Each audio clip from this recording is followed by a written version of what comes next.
À l'heure où je vous parle, nous déplorons sur les différents sites des attentats la mort de 129 personnes, bilan malheureusement provisoire et évolutif, donc, compte tenu du nombre de blessés qui se trouvent toujours dans des états d'urgence absolue.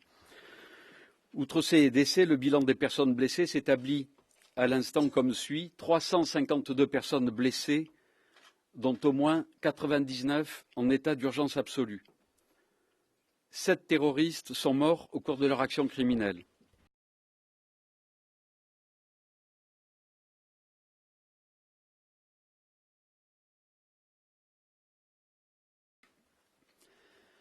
À 21h40, un véhicule polo de couleur noire se stationne devant, vous le savez, la salle de spectacle Le Bataclan au 50 boulevard Voltaire.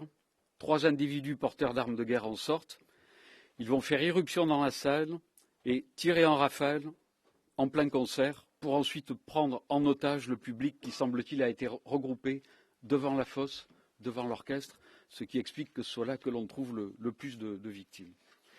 Les terroristes, lors des pourparlers tenus brièvement, ont évoqué la Syrie et l'Irak.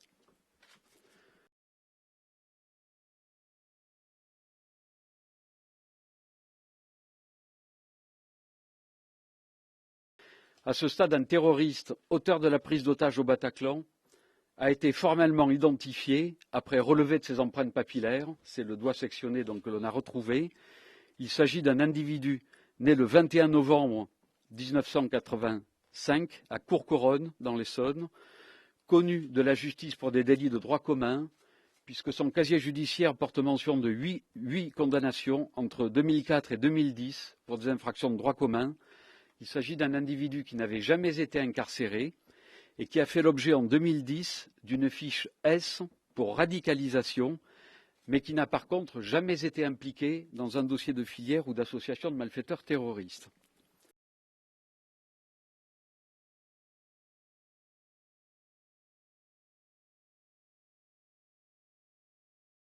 À proximité du corps du kamikaze qui s'est fait exploser à 21h20 au Stade de France, a été découvert un passeport syrien au nom d'un individu né en septembre 1990 en Syrie. Je vous précise que cet individu n'est pas connu des services de renseignement français.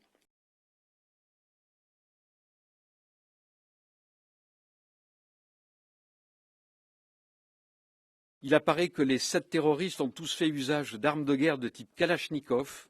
Il y a des marques différentes, mais on dira pour résumer que ce sont des fusils d'assaut donc de type Kalachnikov, calibre 7,62, et surtout d'un dispositif explosif absolument identique, visant à faire le maximum de victimes en se donnant la mort.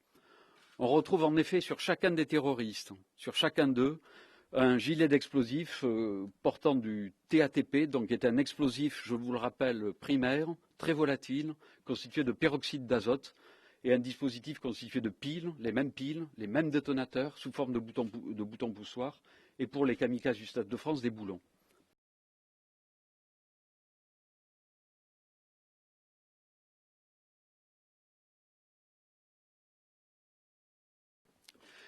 Les témoignages ou l'exploitation vidéo parisienne permettent de cibler un véhicule Seat, je vous l'ai dit, de couleur noire, et un véhicule Polo, lui aussi de couleur noire, immatriculé en Belgique. Nous savons que ce véhicule a été loué par un individu de nationalité française résidant en Belgique.